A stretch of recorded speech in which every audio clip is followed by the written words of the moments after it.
Good evening, everybody, and welcome to the October 8th, 2025 East Lansing Planning Commission meeting. Mr. Bartley, would you please take roll? I will. Commissioner Chapin. Commissioner Denault. Here. Commissioner Hendricks. Commissioner Lapine. Here. Commissioner Overbey. Here. Commissioner Putz. Here. Commissioner Siwicki. Here. Vice Chair Wagner. Here. Chair Sullivan. Here.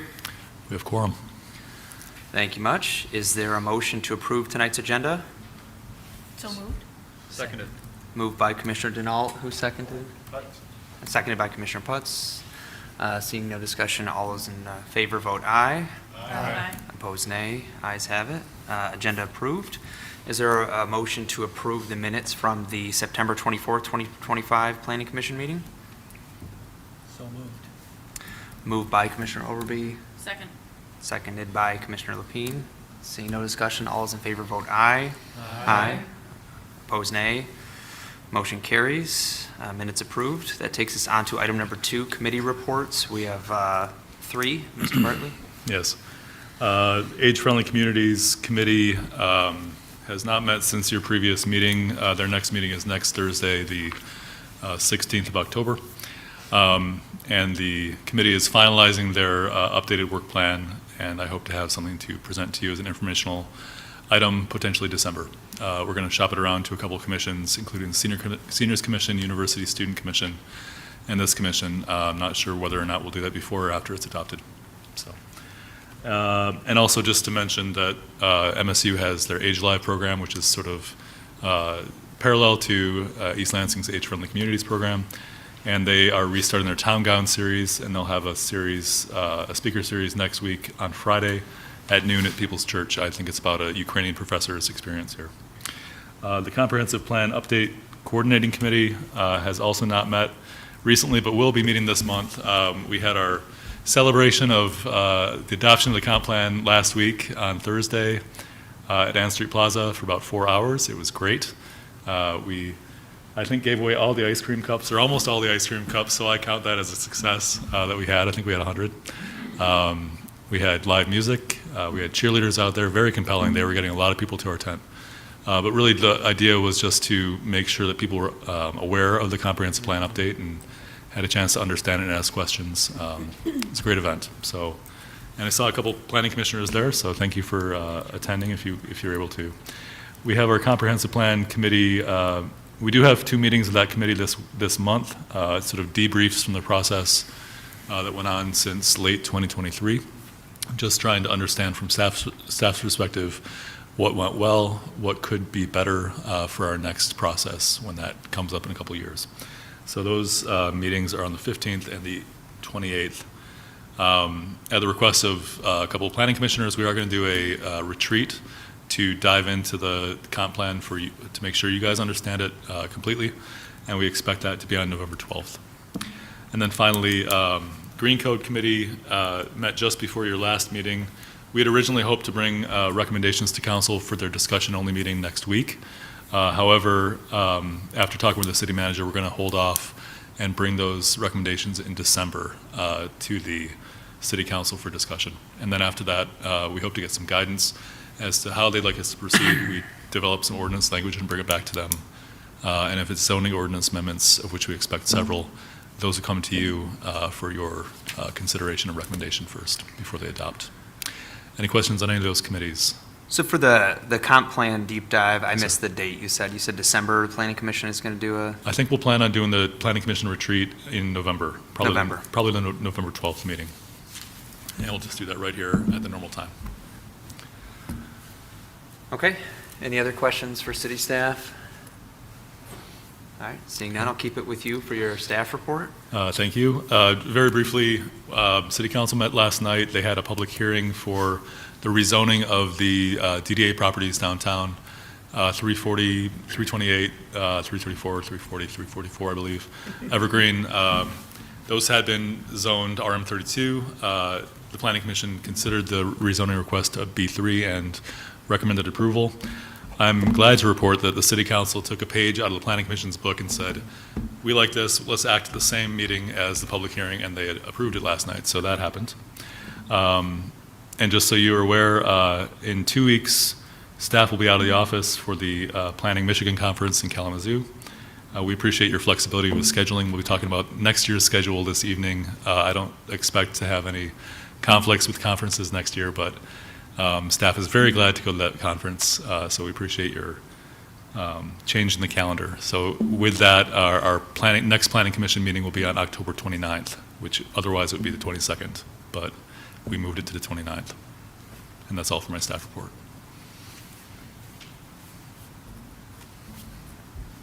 Any questions for Mr. Bartley? Seeing none, thank you for the overview. Next Planning Commission you said is October 29th?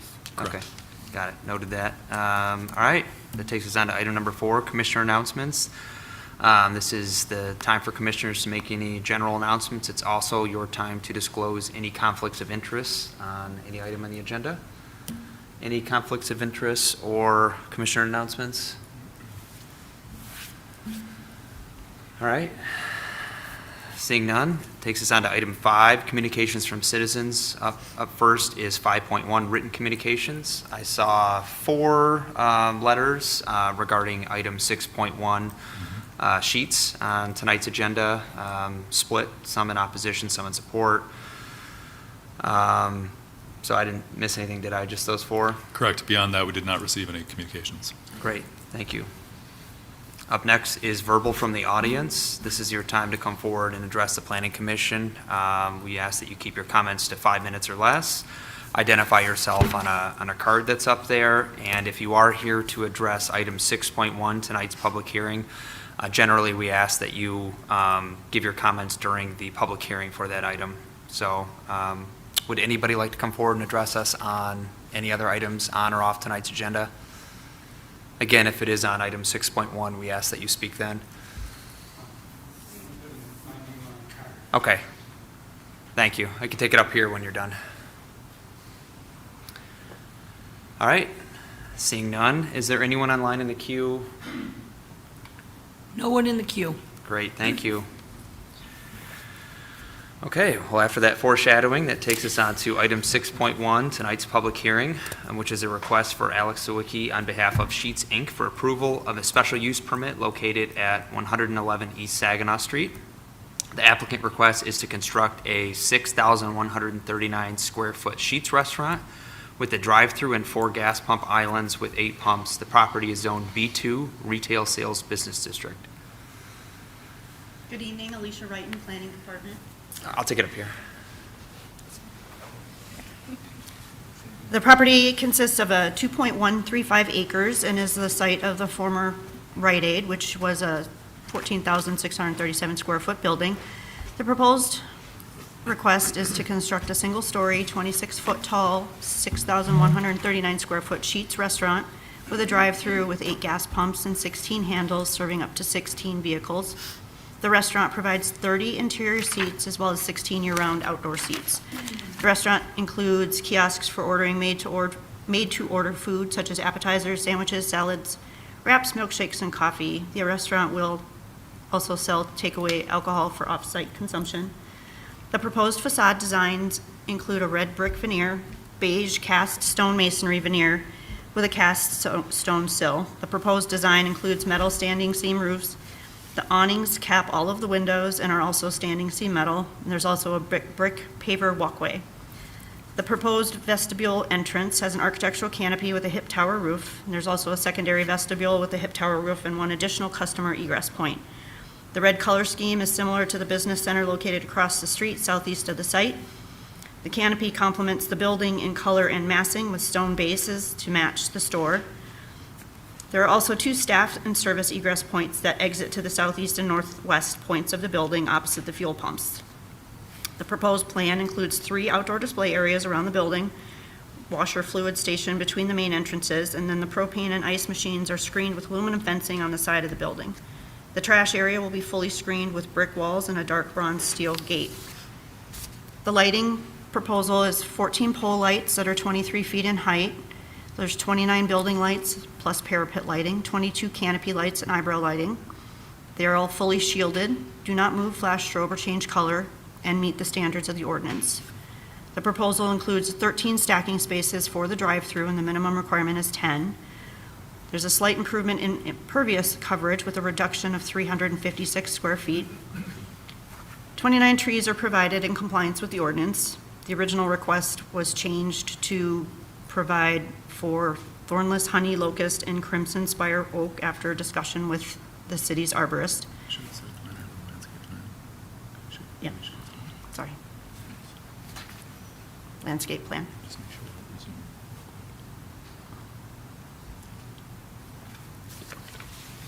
Okay, sorry. The site includes 2 ingress and egress points, one at the east end of the property from Saginaw Street and the other at the north end of the property from Abbott Road. There's also a third connection point at the northeast corner to the neighboring property. 1 EV-capable space is being provided. A traffic impact study was undertaken by the applicant and is included with the packet, and the applicant will address the report after we had received comments from the engineering department. The city's engineering department also provided comments regarding stormwater and soil erosion, which the applicant will address this evening. The proposed site plan also includes 2 pole signs, 14 feet tall, 2-sided, with the logo and display area of just over 70 square feet, which meets the allowable for commercial pole signs. The proposed plan also includes 2 canopy signs, canopy-mounted sheet signs. There are also 2 touch point menu boards with canopy covers. Sorry.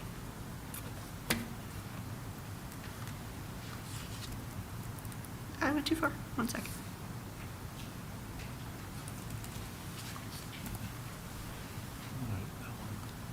This one? There we go. Okay.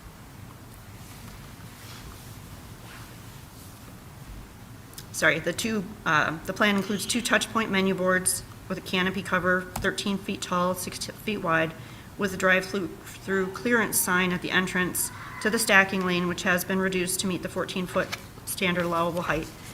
The proposed wall and canopy signs meet the requirements of the ordinance. And the property is located in the B2 Retail Sales District, which the purpose of is to provide for the development of a variety of retail stores, personal service shops, restaurants, offices, mixed-use structures containing residential dwellings and other businesses. Staff routed a copy of the proposal to the fire, police, building, and engineering departments, and comments included soil erosion, stormwater, traffic, and fire department code.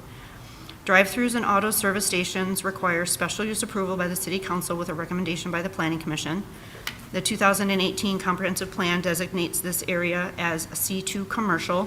This category is shown on the future land use map primarily along major streets north of Saginaw Highway and Hazlet Road.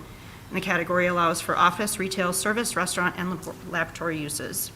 Auto service centers are not specifically listed in the C2 commercial category of the 2018 Comprehensive Plan.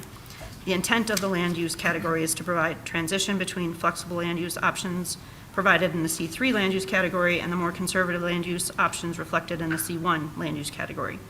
The commercial 2 category is most analogous with the B5 community retail sales business zoning district, which allows a wide variety of retail and office uses and services. The B5 district requires a minimum building height of 4 stories, but allows buildings up to 6 stories with a special use permit. But it should be noted that the areas designated in the future land use map are primarily B1 and B2 zoning categories with the exception of the C community facilities. There is no B5 zoning area identified as C2 category.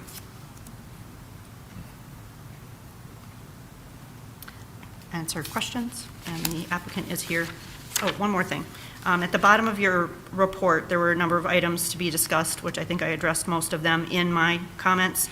So the applicant will discuss the traffic study, stormwater, soil erosion, the landscaping has been addressed, the tree type has been addressed, the pole heights have been addressed, building lights and canopy lights, as well as the foot candles have been verified for compliance.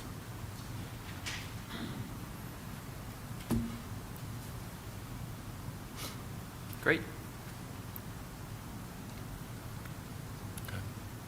Anything else? Are you ready for questions? That's it. Okay, thanks for the comprehensive overview. Is there any questions from commissioners? I have a few, but I'm going to defer to you guys first. No? So I noted on page 6, just the shape of the site. some of it looks like it juts into Abbott Road. Could you explain that? I'm trying to make sense of that. The lot line? Yes, the lot line. Am I seeing that correctly? Yeah. Let me try and share again, sorry.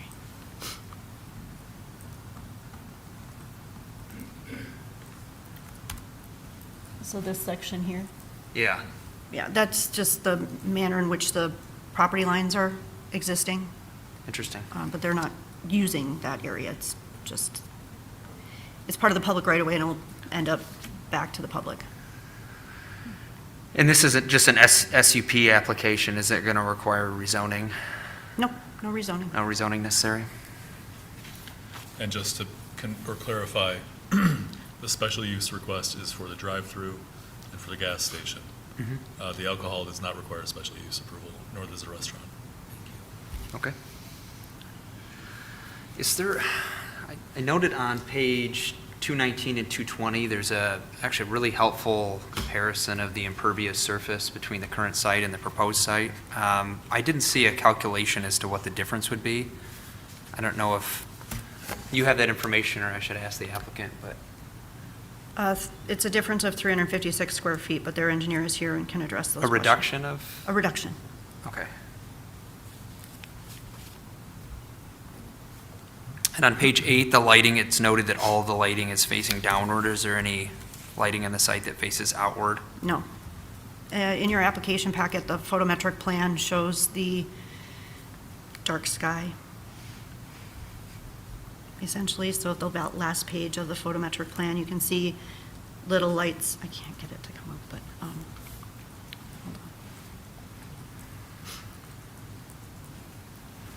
Stand by.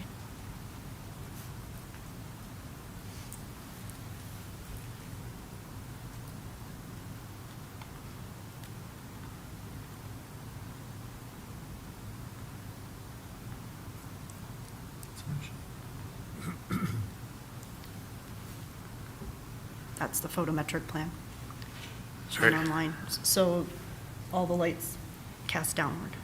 Very helpful, thank you. And I see they're proposing 39 parking spaces, 34 are required, and they're proposing one level 2 EV charging station Capable. in a parking spot, EV capable. It's not required under 50 spaces. Understood. Okay. Any other questions from commissioners? Should I defer my questions regarding the water runoff impact to the applicant? Please. Okay, thank you. I actually did have a Oh, question. sorry. Totally Commissioner forgot Denault? until I saw my notes here. The 14-foot sign that lists the prices of gasoline. Remind me, and you might not know off the top of your head, but the gas station that we approved that across the street does not have signage that tall.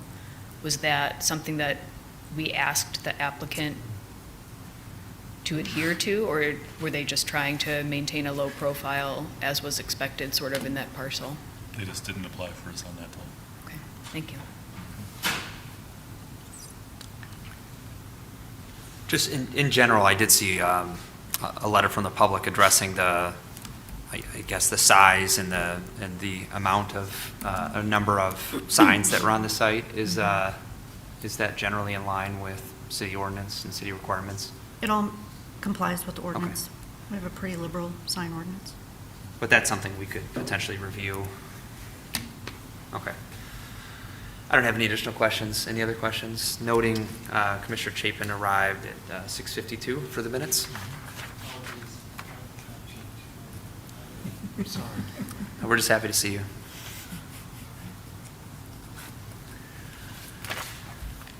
Seeing no additional questions, we're ready for the applicant to come up and give their overview. Okay, one sec, I got a presentation for them.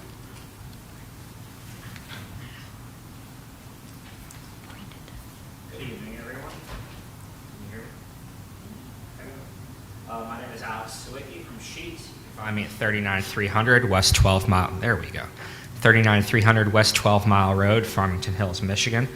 Thank you so much for having me this evening. I also want to thank staff for all of their hard work on this project so far.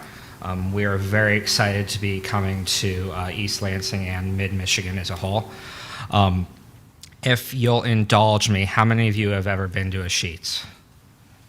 One? Okay. It's better than I usually get.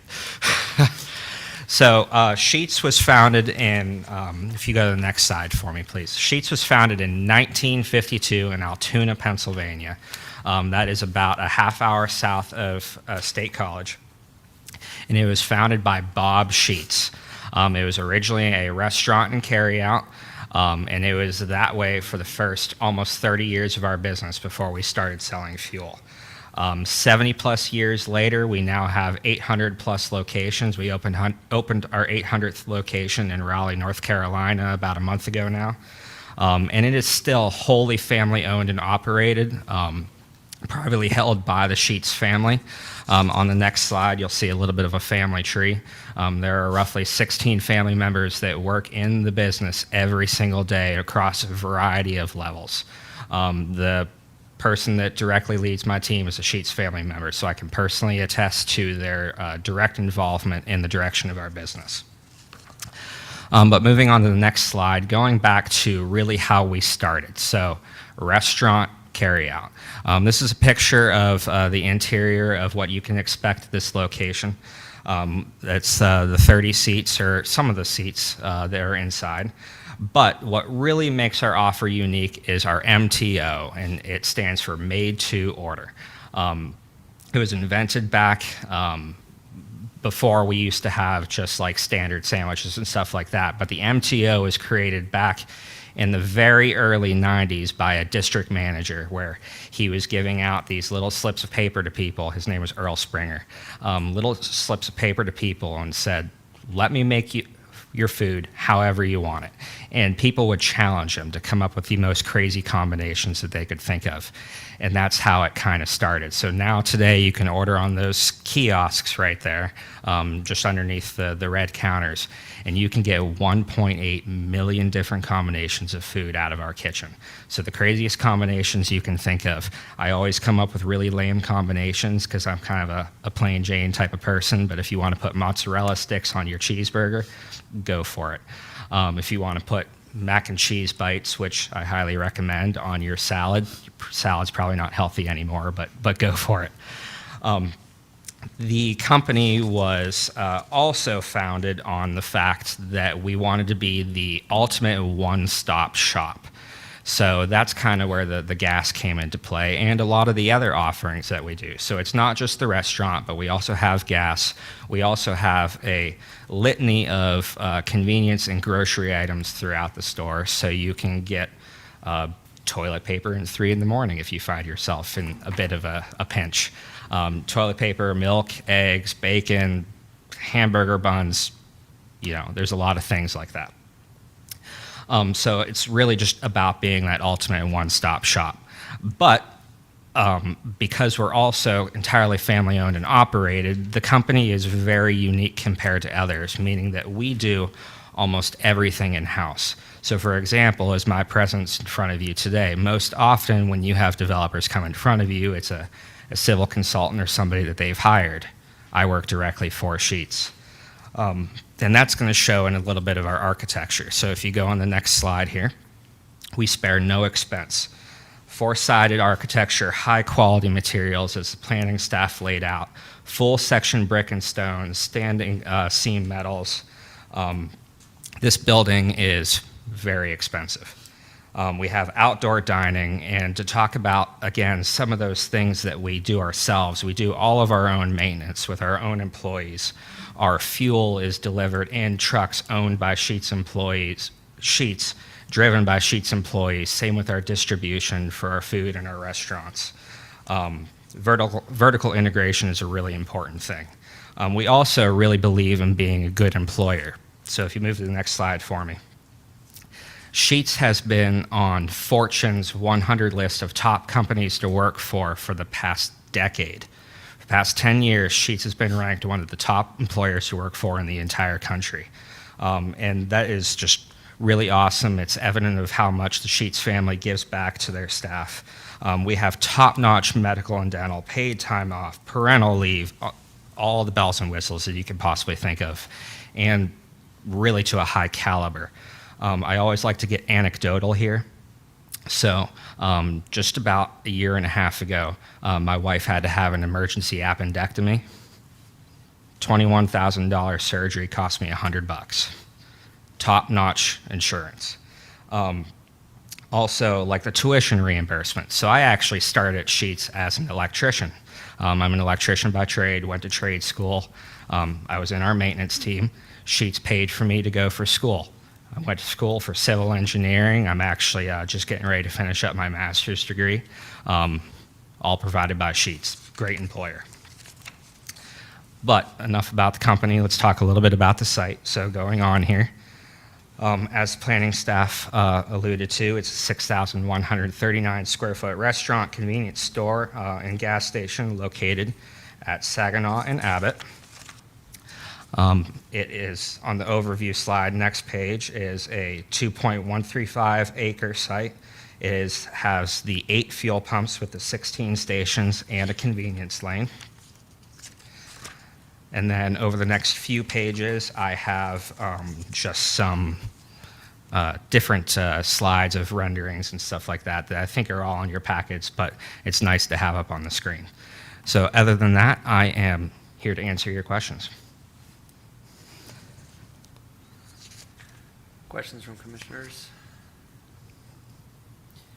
Can you talk, it might be in the packet, but could you talk a little bit about where some of your other locations are and what made you focus on East Lansing in this particular property? Yeah, so we have locations in a variety of locations all over the 7 states that we operate in. We honestly look for community centers. We're not so much a highway business, which I think a lot of people tend to label us as. We are somewhere where, again, it's that ultimate one-stop shop. We're the perfect location for somebody to save 3 chips in one, right? So let's say you're picking up a kid after school and you need to manage to go get something from the grocery store, get gas, and feed them before you drop them off at soccer practice. I can do all three of those things for you in one stop. So we try to center there where people really need us. And that's what really intrigued us about this location.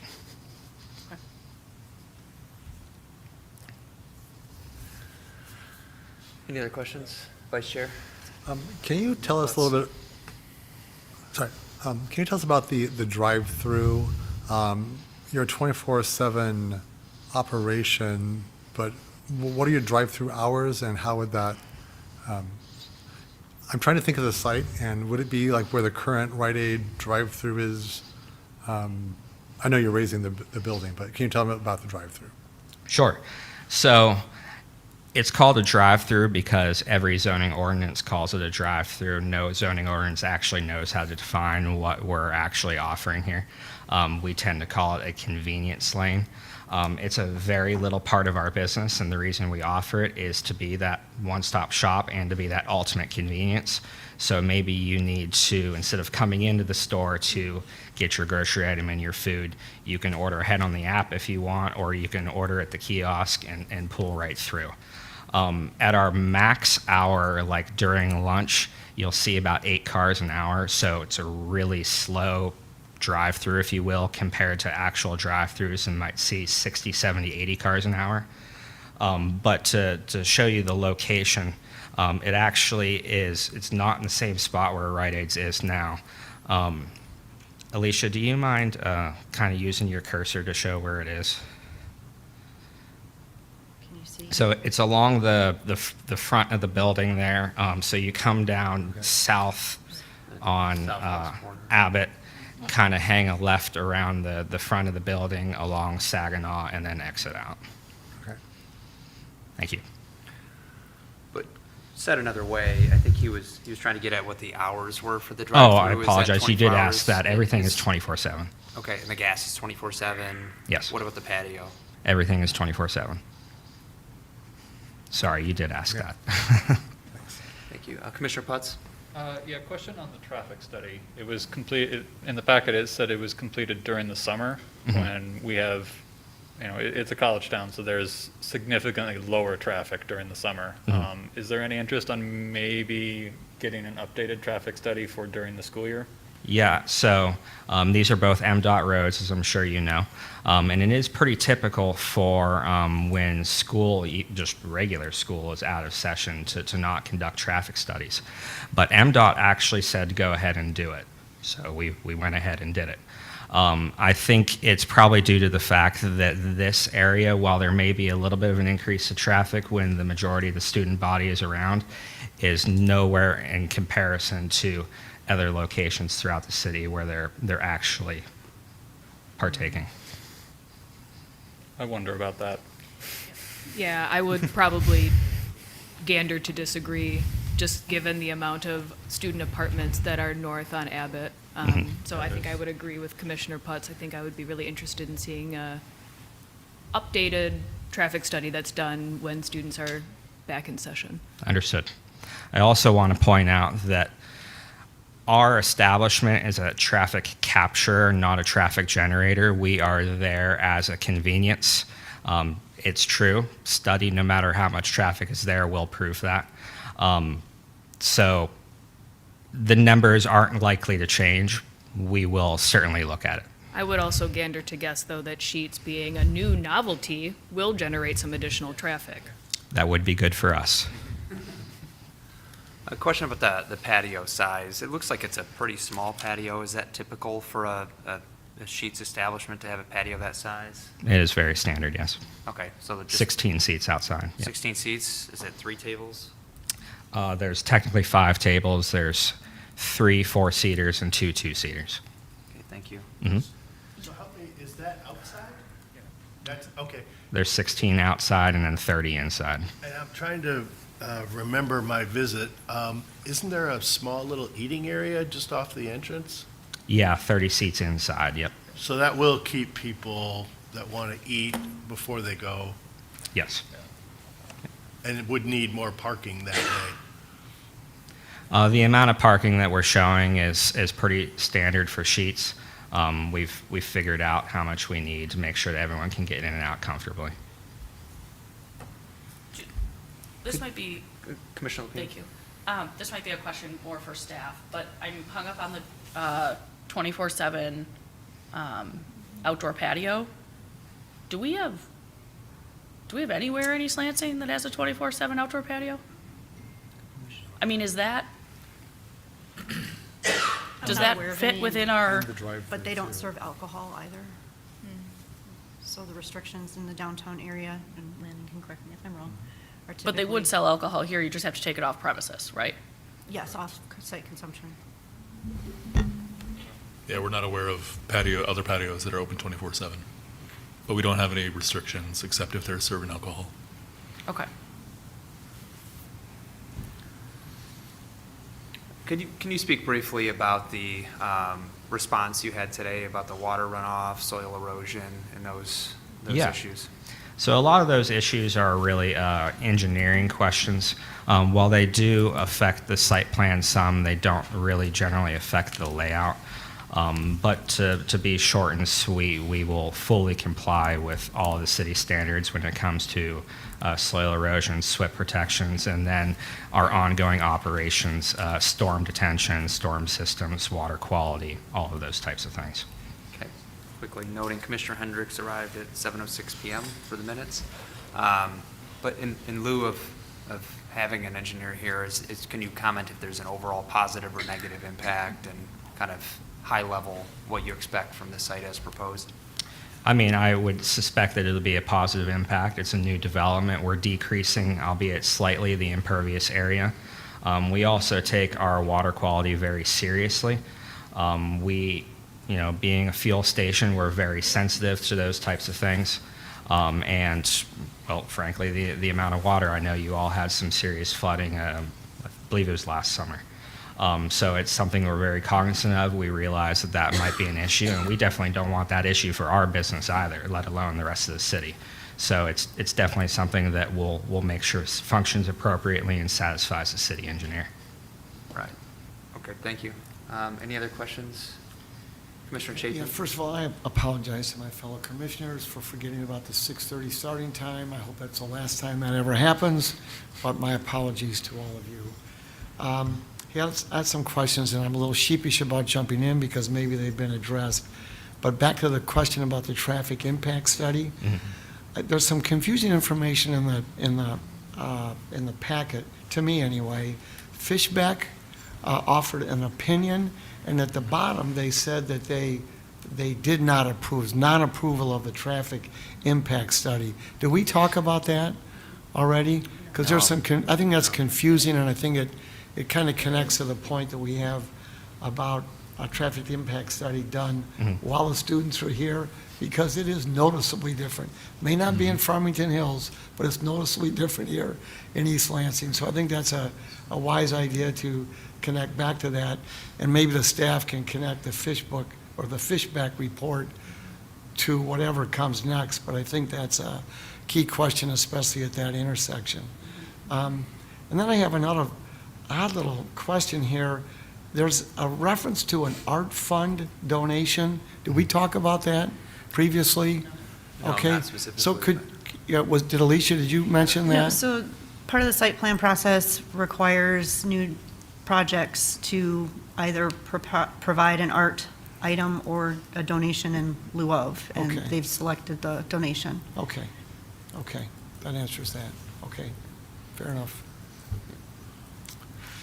Any other questions? I had one. Sorry, Commissioner I'm Denault. down at this end, so Okay. it's probably really Getting used to confusing it. and disorienting.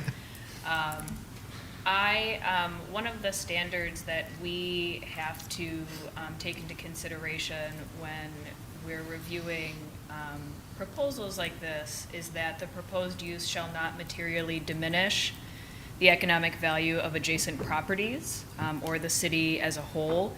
And so I guess one of my questions is, have you reached out to any of the neighboring businesses, and have they had an opportunity to share with you how your new establishment might impact their economic value, or how responsive have they been, if you have had a chance to reach out? And if you haven't, do you plan on reaching out to them? So we have not reached out to any of the surrounding property owners. It is, well, it's situational. But I would say generally in those types of things, and it's definitely within your purview to interpret it, most municipalities would interpret that as property value. And I am very confident we will increase the property value here, but I definitely understand what you're saying about economic impact of maybe some surrounding businesses, and we can have conversations. You will have a conversation with them, or we will have a conversation? I can approach. So I think there's one restaurant to the north that would probably be most appropriate to approach, and we can do that. I Excellent. actually was trying to have dinner there today, but my drive ended up being about double what I thought it was going to be. Yeah, 96 is not fun right now. Any other questions for the applicant? Commissioner Overbey? Would you please comment on what you see as the need for an additional gas station in the city of East Lansing? Yeah, so it's not just a gas station. I think that's the number one thing. It's again, I keep saying that line, it's the ultimate one-stop shop. There is very much a need for it. We do a lot of studies. We don't take lightly spending nearly $10 million on just facility costs, not to mention land acquisition. We want to make sure that the business will be a success. There's traffic on this road. There's people in need per capita, and I could provide this data to you if you want. Believe it or not, we would find that the area is actually a little bit underserved. That's getting really technical, and I'll leave that up to the math guys. But we're real confident in the location and that the offer will resonate with the people of East Lansing. Thank you. Okay, seeing no further comments. Actually, Commissioner Denault? sorry, my fellow commissioner sort of spurred a question in my mind. I think your question about why does East Lansing need another gas station? What was it about this particular parcel that attracted Sheetz when I feel like there are a number of, alternative locations, vacant parcels, closed businesses, not just in East Lansing, but in, neighboring Lansing, Meridian Township, Okemos. So what was it about this particular location that you thought, this needs a Sheetz? Well, we're looking throughout the whole area. This just happens to be the first one that's come up at a public meeting. We're looking to place about a dozen throughout the Lansing metropolitan area. So there are other communities that we're hoping to join as well. This particular location, it fit our desire, or our like, I should say, to be on a corner. It was available. It was the right size. All the economic factors fit. And again, looking at demographics and our customer that really likes the Sheetz brand, or the Sheetz concept, I should say, is very prevalent here. Thank you. All right, seeing no other comments or questions, thank you. Thank you, might everyone. ask you more questions later, but we'll open the public hearing at this point. I'm going to read the cards I have up here first. Up first is Tim Brzezowski.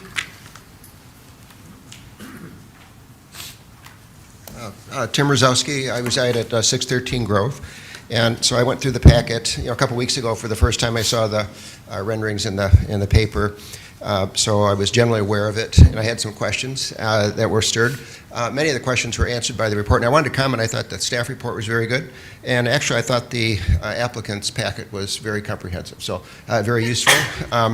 So overall, sad we have to demolish a perfectly good building, but that's our society today, where we tend to throw things away. But I'm not sure on the community benefits. I had the same question, do we need another gas station?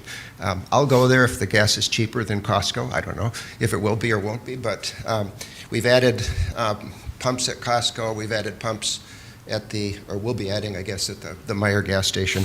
But that's for others to look at. So my comments really are very specific to the traffic study and to the site plan. So the traffic study, well, first of all, this is a very difficult site because of the configuration with the angular thing on the corner there.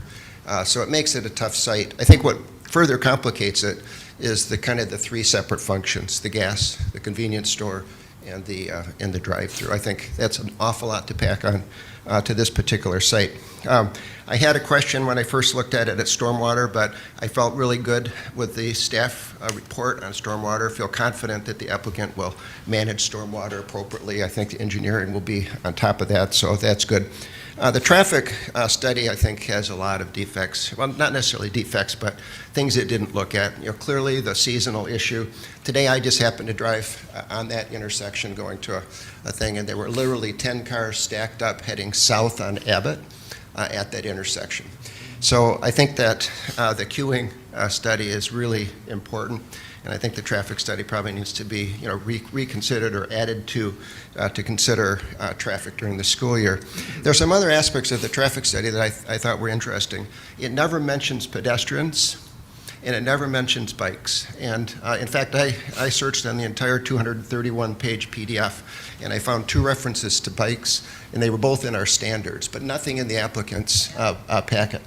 And I didn't find the word pedestrian anywhere in the entire document. If you've ever walked through that intersection heading either north or south across Saginaw, it's dangerous. We do have the pedestrian traffic control, which I think we've always wondered whether those buttons actually do anything or not. And I actually read about those, and some do and some don't. I don't know about those particular ones, but I think that adding any complexity to the intersection probably makes it a little more dangerous for pedestrians and bikes. We don't have a lot. But if you've ever tried to cross it, it's really kind of a rough cross. The other thing I thought in the traffic study was it didn't, for me, and maybe it was in there and I missed the detail, but it didn't for me really address the distribution of entrances and exits from the site based on time. So for example, you have the access to Saginaw from the southeast corner, but how does that interface with the buildings, or with occupants exiting the 241 building at the end of the workday or in the morning? So I thought it wasn't clear to me whether the majority of people would exit from the site onto Abbott where there really isn't enough distance to queue up for many more cars. When Rite Aid was there, it would still sometimes was problematic, but I don't think there's the same level of traffic exiting from the Rite Aid. The other thing is the site plan, it shows 2 easements. It shows the exit easement at the front at the southeast, and it shows the access easement across the north of the site, but there is no exit easement from the north exit from the site. There's no guarantee that anybody will ever be able to exit from this site through the northwest exit as shown.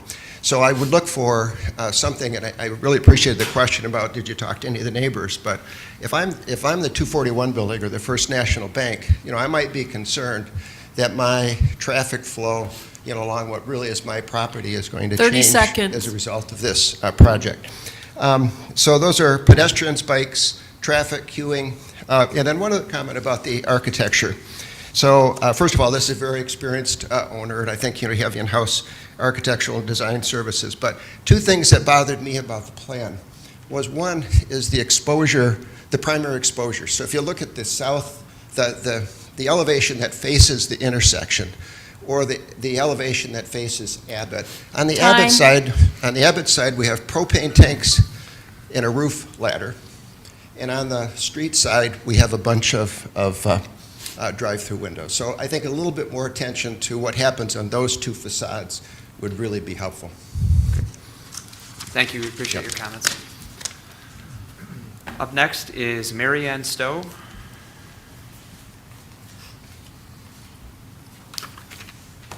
Good evening, ladies and gentlemen.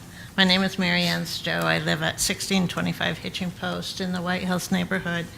One of the questions was what attracted you to, what attracted Sheetz to this particular site? I think the answer is the corporation smelled blood in the water. The city is short on funds. Sheetz expects the city to roll over and do its bidding, and it's going to move aggressively. No disrespect to the spokesperson, but he's a lobbyist. And you are a planning council, and the word plan, by its very nature, means look beyond the moment, look beyond this exigency, this time, and look into the future. We are drowning in gas stations and convenience stores in the square mile that surrounds our neighborhood.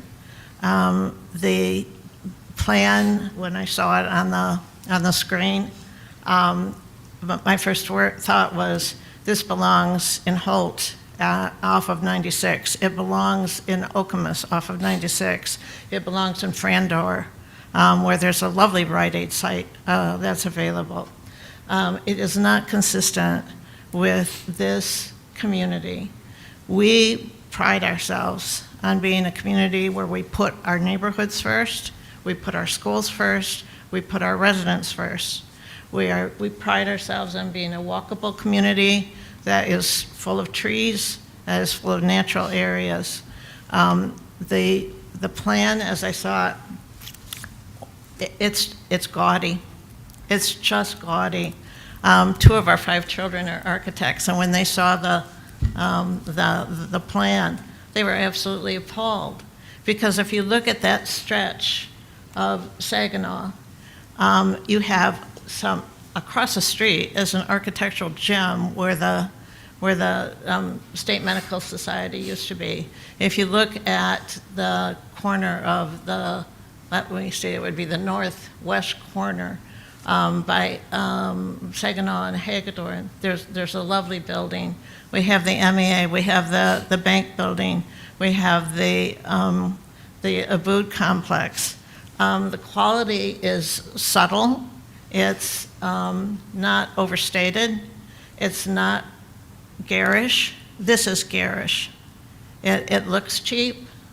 It is cheap. It might use some good materials, but it's really just a commercial eyesore.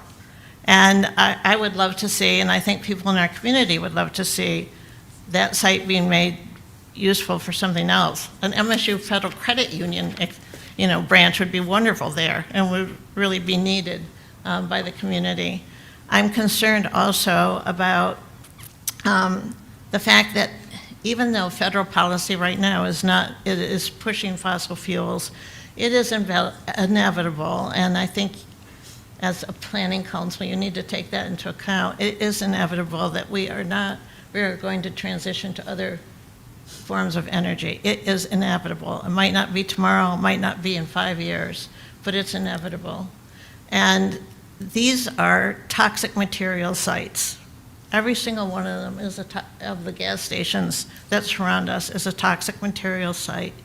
This particular site, it's my understanding, I think I've lived here so long, I think I remember when it was a gas station and it had to be cleaned up. There had to be a toxic waste cleanup before, I think it was Pizza Hut could build there. And then there was a Rite Aid after that. And so, you know, a lot of these fossil-based businesses are going to run into financial difficulties eventually.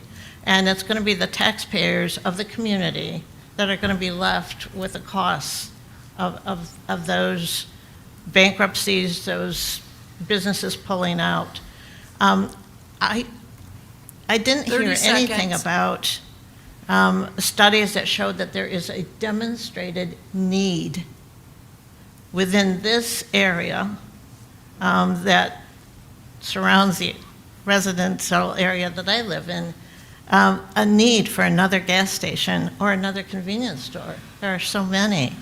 I also am concerned, as the gentleman who spoke before me, about traffic. I mean, the traffic on Saginaw is fast, fast, fast. The speed limit is 40. I'm sorry? Your time? Oh, okay. Please All right. finish your comment. Light pollution, noise pollution. Okay, Thank you. Thank you. Thank you. All right, up next is Kava Ibzikchian. Okay, great. Chakis West.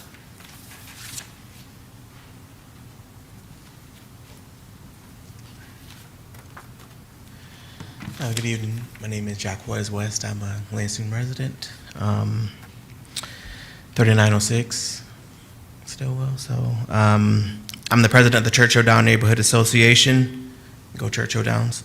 I mentioned that because I would like to really bring a Sheetz to our area. I think it would be a perfect location. I'm a 42-year-old Michigan resident, but my first introduction to Sheetz came from my wife, a former Pennsylvania resident. On a trip back east, she asked me, have I ever been to a Sheetz? I asked, is it like a Speedway? She laughed and said, it's the Disneyland of convenience stores. Everyone else copies Sheetz. So I was skeptical at first, but during our travels, if there was a Sheetz, we made a stop for food. We love being there, the people there. Everyone can get what they want. During our times there, we would see Amazon employees come through, medical employees come through wearing their scrubs, kids come through getting their lunch. We're at hotels, so we're getting food like super late. You can get whatever you want super late. So as a Michigan Lansing resident, we don't really have like a lot of options after 9 p.m. So one thing I enjoy about Sheetz is I'm a former vegetarian. As a vegetarian, it's impossible to get food. People do not taste the food before they hand it to you. They don't season it. Sheetz actually prepares your food the way that you want it, so it is a great option for food. So I hope you guys vote yes. Thank you. Thank you for your comments. Up next is Arthur Slabowski.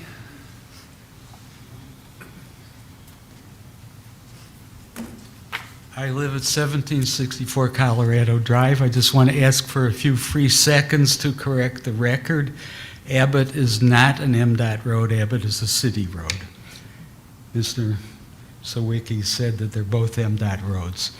Okay, so as for my feelings about the site, I live pretty close. It's the closest commercial intersection to my home, and I felt like there's been a lot missing since the Marathon closed down. There is nothing open there, and I don't think it's a bad idea to look to have tax-paying property going on and to have a convenience. And it's close enough to a lot of homes that it's convenient, but it's not a nuisance. Nobody lives next to that site. And even going east into White Hills, you have to go a whole block to Kendale, and nobody lives there for a whole block. And I just want to address the pedestrian situation. The write-up did mention bike parking, and I hear about 39 parking places.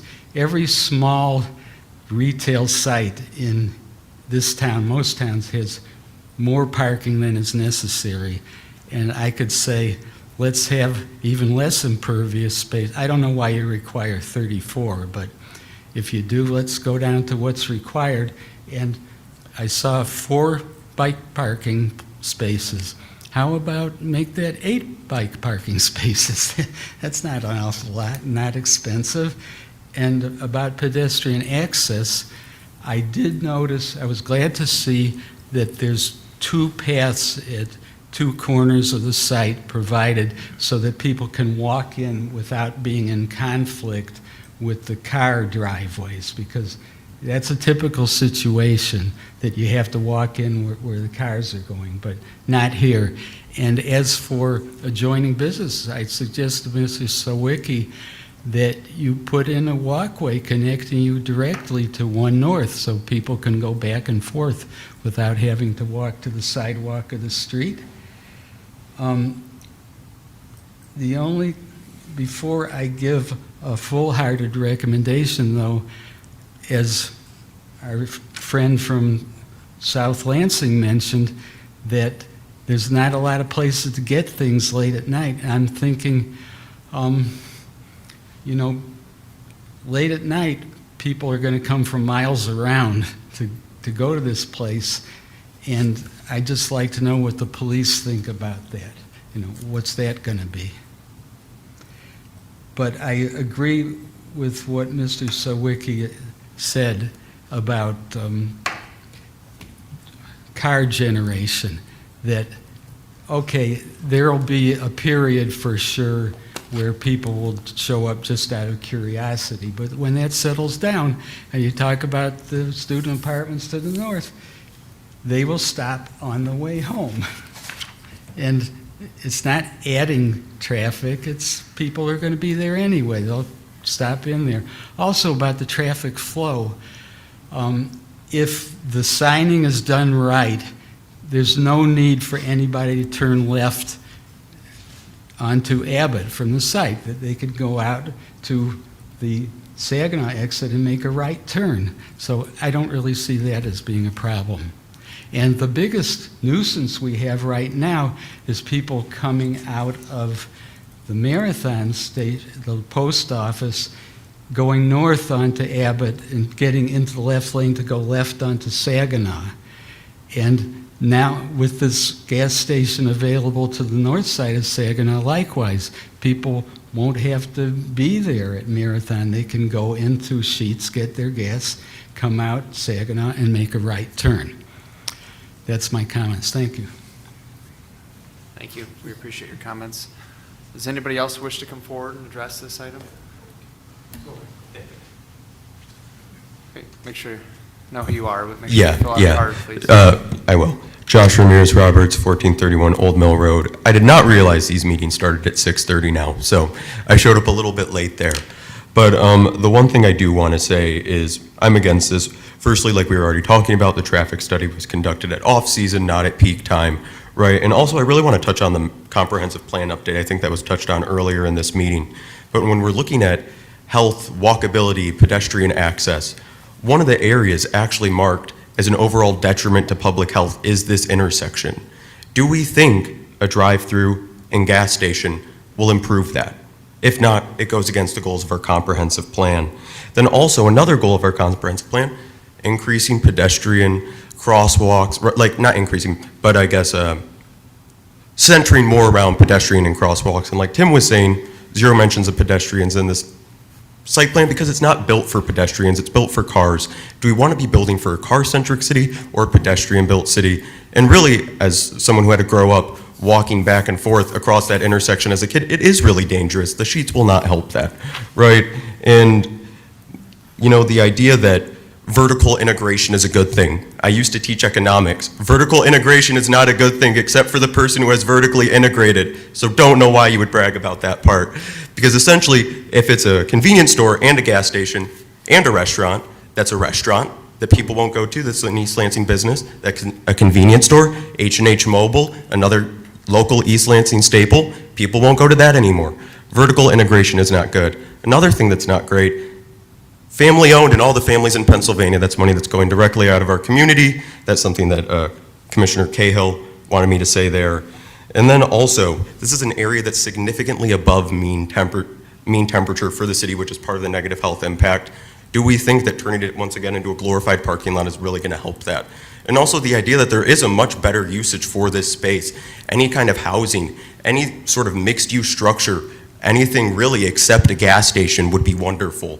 We're building a Meijer right up the street. We have another gas station right down Abbott. We have another gas station right across the street. We have H&H Mobile right down the road, and we have Costco about 3 minutes down the road as well. The idea that we're starving for gas stations is really out of order there. And then let me see if I have anything else. Oh, also, I wasn't here. Tim said it seemed fine, but there isn't a stormwater management plan. At least that's what I was reading from the study, so that's also a concern. I don't know how many projects. I feel like that's something we're usually pretty strict about with the stormwater management plans and offering recommendations there. So if not, you know, not offering your recommendation tonight, at least delay it until we have that updated traffic study and stormwater management plan. Thank you. Thank you. Yep, please. Can you please fill out a card? Oh, yeah, I forgot about that. I said Thank I was you. going to. Let me do that.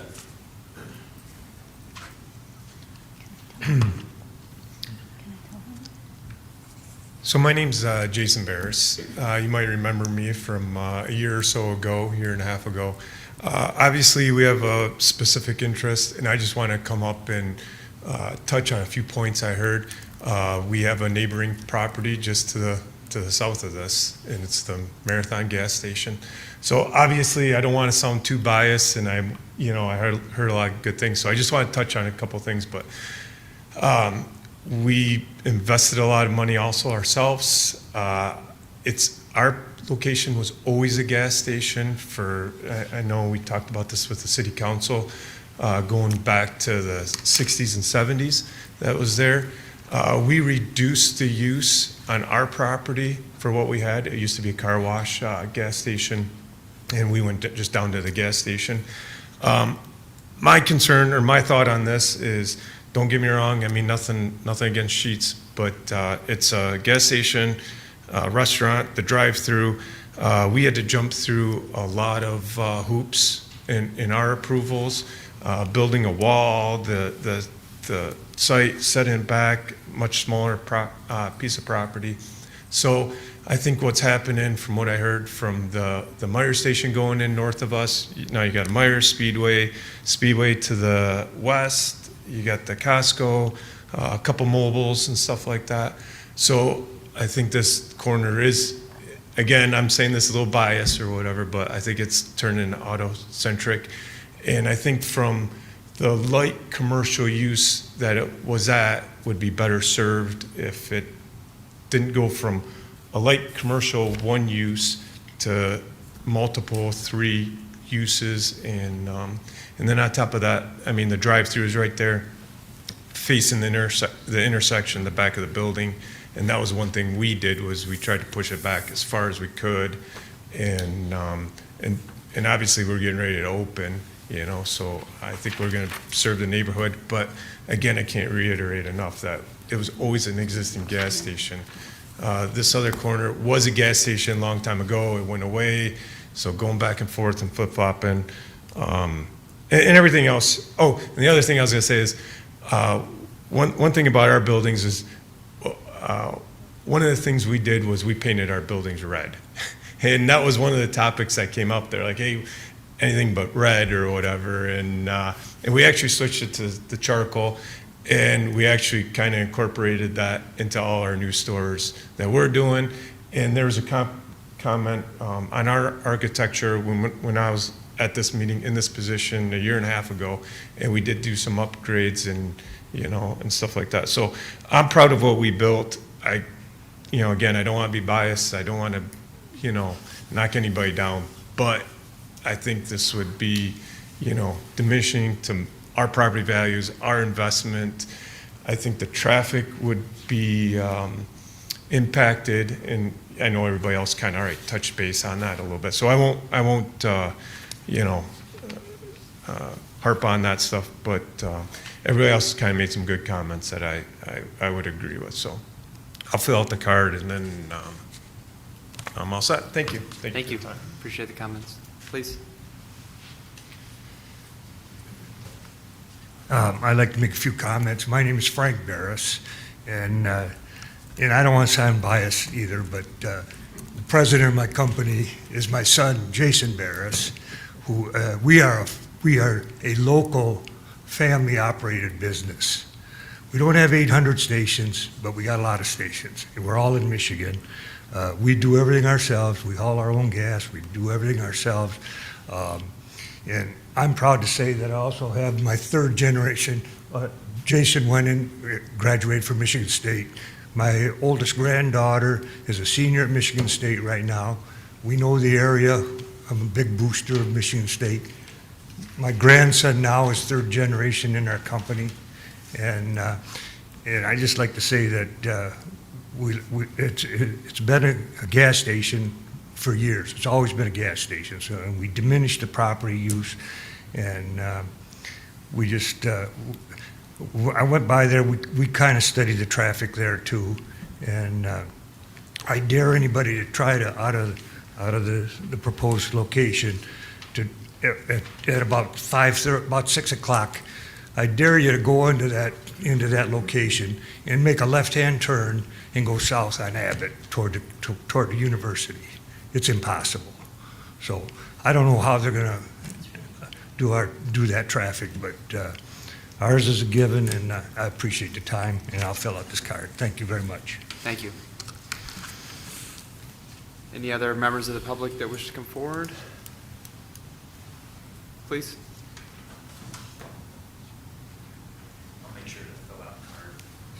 Great, thank you. Yeah, I just have a couple of comments. Can you state your name for me, please? Yeah, absolutely. My name's Owen Fedorko. I'm here with a bunch of my urban planning classmates. So I just want to say, thank you for the opportunity. But yeah, just a couple of comments. I've been living in the East Lansing area for over 7 years, and I've actually been living just right off of the Saginaw Road, right off just Alton. So like I experience the traffic and stuff like every single day. And yeah, like I would be really interested to see like what that traffic report would look like, or at least, wait and see, because it's bad. Like it really is bad. I like live really close to it and experience it every day. So just had to comment that. And then also another really great point that did get brought up is like keeping somewhat of a bit like of integrity when it comes to like designing buildings in that area. Like there's actually really nice, unique architectural buildings in that area, and just putting something as, what was the word? Body, I think I heard was the word. Yeah, it's like, I'll just be honest, like that building is ugly. Like just my opinion, I'm sorry, but it just like doesn't fit. And that whole area actually is like pretty unique and cool. Like a lot of the tall buildings there, like, they look good. So I don't know, just keeping that integrity of that area would just be nice to see. Like, and then I think honestly, just to kind of like wrap things up, like East Lansing and Lansing have like a lot of local businesses that pretty much provide the same thing. Maybe not an exact degree of like all three, like, food, gas, and shopping, but like Quality Dairy, hello.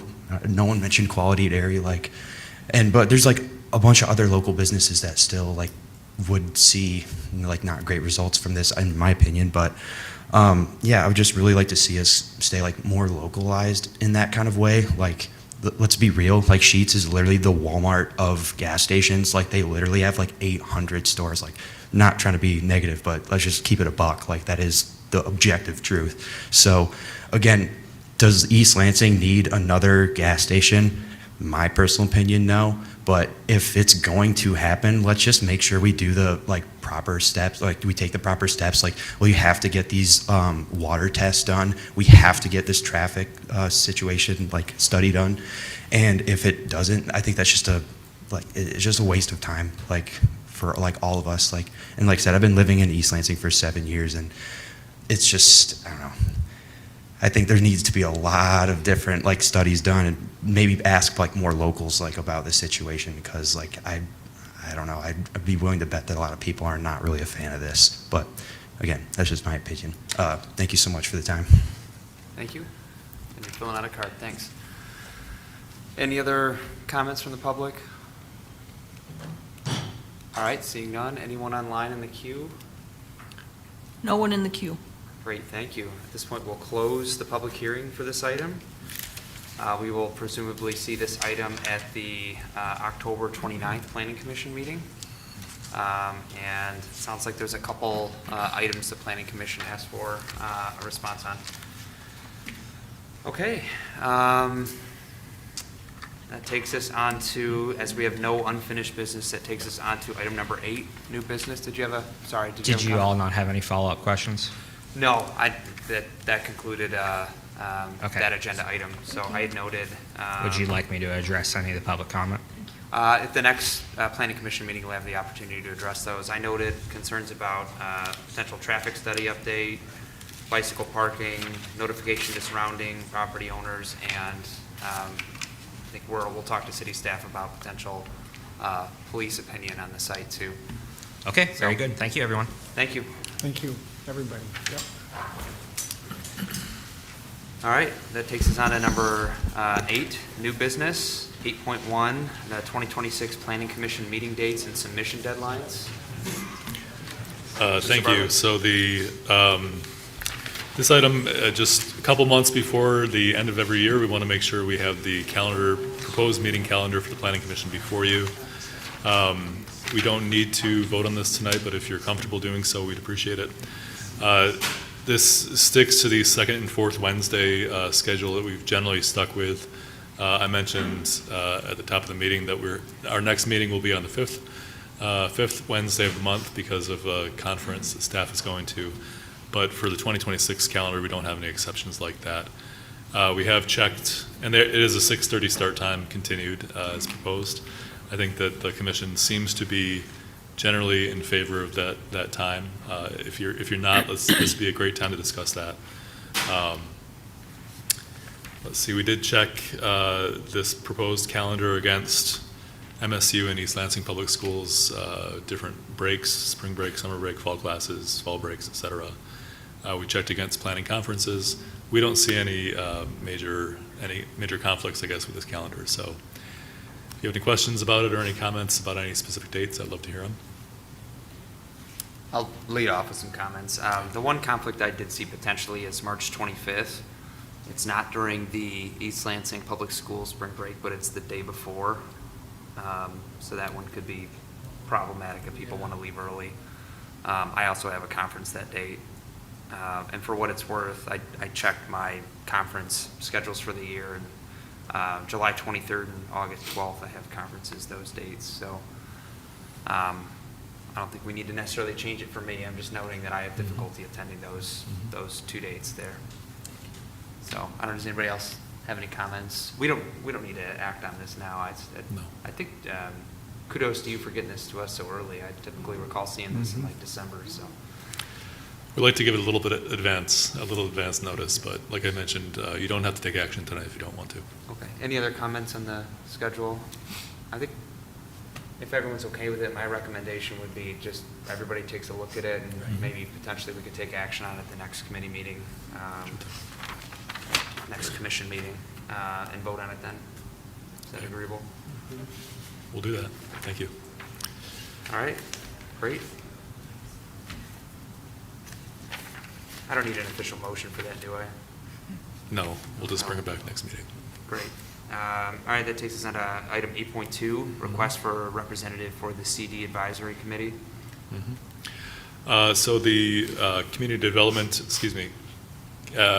and Economic Development Department hosts the CD Advisory Committee. That's the committee that determines how to disperse CDBG funds that the city receives each year.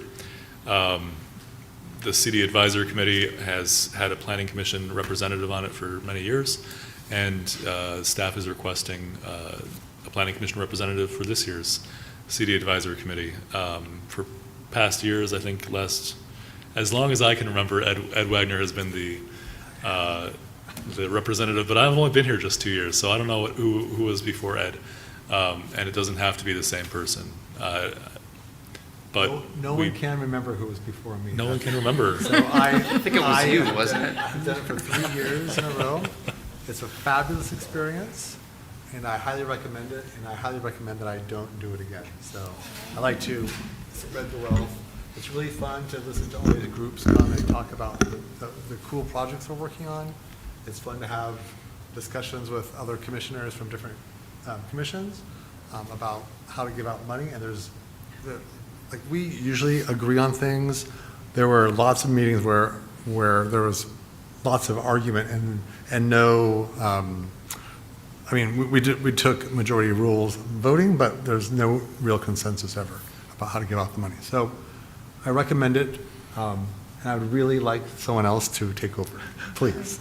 That's great Anyway. context and background. That being said, I nominate Vice Chair Wagner.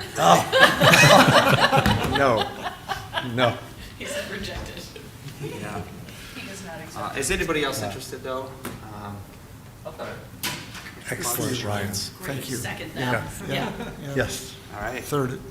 So I don't think we have to vote on that either. So you are Thanks, Ryan. hereby Good. nominated. Thank you. Thanks, Ed, for I know your it was work. tough to convince you, but the Vice Chair was able to. So we don't have to vote on that, right? We don't. It did. Okay. All right, that takes us on to item number 9, Commissioner concerns.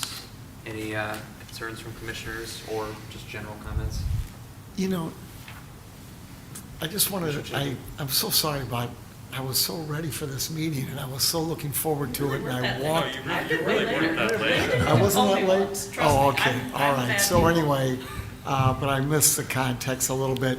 But I did want to put in the conversation, this is kind of for our use before we meet again in 2 weeks. I think some know this, but the gas station they were talking that's a long time ago on the site that the Sheetz is planning to build on was a Sunoco gas station.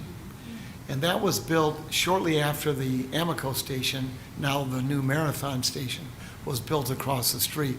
But in addition to that, 2 blocks to the north, where we now have sort of that, with a Bigby, sort of the Bigby corner, I call it. Now it's going to be kitty corner from the Meyer gas station. That was a Shell gas station. So the reason I bring that up is that we had gas stations stacked, but they're no longer there. So you have to sort of ponder that question, years down the road. So, there is a little history there. It's not just the Sunoco station, it's the Shell gas station. I know was there when I came back to the city in 2004. And then there was a knockdown and a rebuild with the Bigby Coffee and a couple other retail shops there. And now we're sort of stacking up again with the Meyer gas station and now the potential Sheetz gas station. Just some thoughts to ponder if we're really looking down the road. I was going to try to build that into the conversation, but didn't have it. And if that's old news to some, so be it. But I think it just needs to be out on the table because there is some history there, which I find interesting as we now talk about a plethora of gas stations once again. And why aren't those previous stations still there 15, 20, 25 years later? It's a fair question. Okay. To build on that, I was envisioning, as we were talking about traffic, I'm long enough in the area to remember when all of that I-69 traffic came down that corridor. You think about the choke point after the corner up by the H&H station and how that all funneled in there. And, And the speed limit used to be And the speed much limit, less. Yeah. Yeah, and And, you know, and we suffered through that, obviously, until the road was built. But yeah, there would have been a lot more traffic, but then it was also contemplating all of the housing that sprung up in the 20 years. And I can imagine there is different needs at different times. And it really has been able to age through all that. That's why I was really curious when you said it used to be a gas station. Yeah. And it makes sense that it was and now it isn't. And then there's growth, you know, there's additional growth to the north, of course, out towards the golf courses and out towards Bath Township. But, so it's a different dynamic, different context, but there's some history there that, I don't know if it plays into the way you think about this or not. So be it. We'll pick this conversation up in public we're in public now, but when we meet again in our next meeting. So this is really interesting, and I keep thinking about what is our purview as a planning commission. So, because I want to take this political context into account when I'm voting for things, and I want to take more of this, you know, the background and these sorts of things. But at the end of the day, I think, well, we are also a planning commission. We are, like, I think that's more of a council discussion to talk about what's good for the city. I mean, I don't know. I mean, we can certainly talk about it as well, but I think our role is, I see it as more limited to you know, the special use permit. That's sort of not the whole context of all the gas stations in East Lansing, because, I mean, I don't know. I have opinions about these sort of things too. So I appreciate the discussion about it. Yeah. Briefly, just let me say before we get too in the weeds, that we probably shouldn't be talking about a specific application, just more general comments until, like, because they're not in the room anymore, and the public, That's fair. a lot of public is left that was hoping to hear our deliberation on it. But anyways, just saying that. And I don't mind bringing that up again in a couple of weeks. All valid. Yep, I think it's a helpful conversation. I just want to make sure we're doing It's it fair, appropriately. very fair. Yep. So, sorry, Commissioner Lepine, did you- I was just going to share that, similar to Commissioner Wagner, I have gone back and forth on the, like, reminding myself what the purview of the Planning Commission is. And there's a part of me that will argue in my brain that there are certainly things, I'll speak more broadly outside of just this proposal, but there are things in proposals that I think we have some latitude in making some suggestions around that fit well within our purview. But then there's another side of me that says, if all we were here to do was to simply ensure that the proposal meets the zoning code, then why even have this commission? I mean, city staff does that.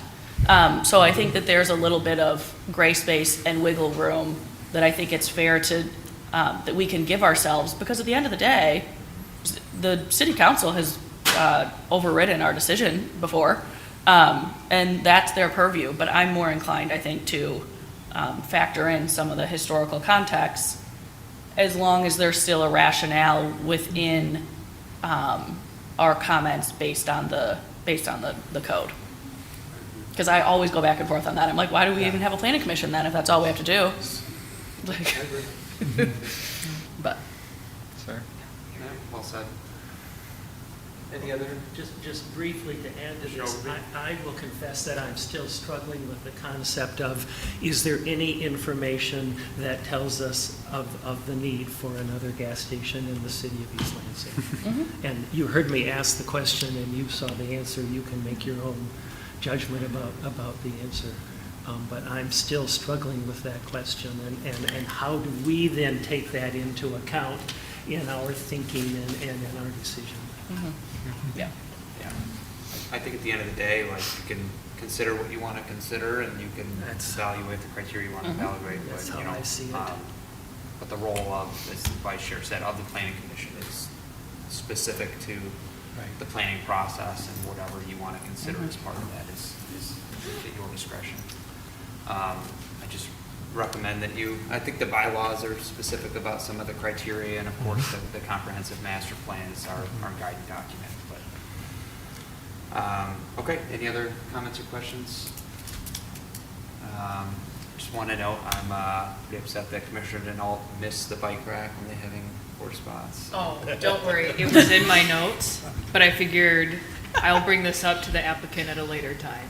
So There were no tree comments. They added more trees. Yeah. They did? Oh, Not yet. but no, right. Is yeah. there a- but- is there Ben, that y'all know who I am. I thought you were gonna jump on that too. I did want to note, Landon, that for the 11-12 and the 12-10 meeting, I have conferences for both of those. I don't know if there's any flexibility, especially for the December one, because it's far out. The November one's pretty soon, but, and I think vice chair is a conflict with one of those two potentially. I can't make the 12th on November. If the planning commission is interested in rescheduling that meeting, we don't have any applications right now. Okay. So the only action that we take at that meeting would be to review the comprehensive plan update.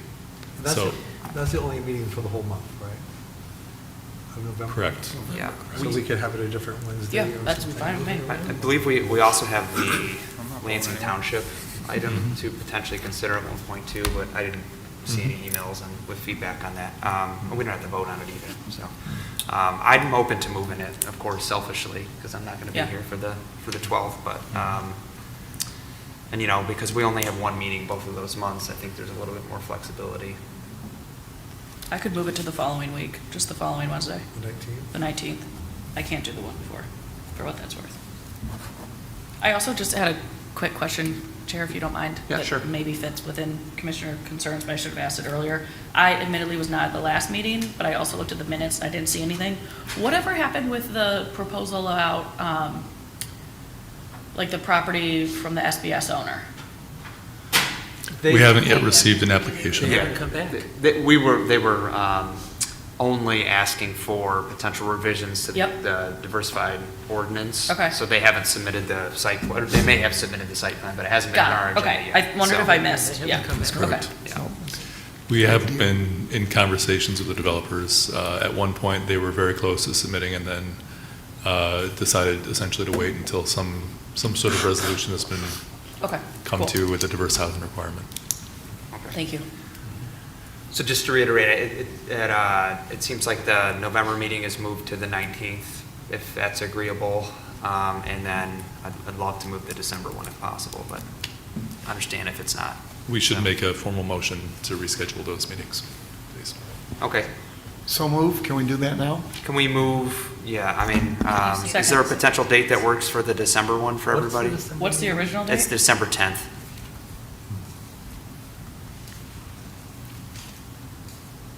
I could do the 3rd or the 17th if we want to keep it on a Wednesday.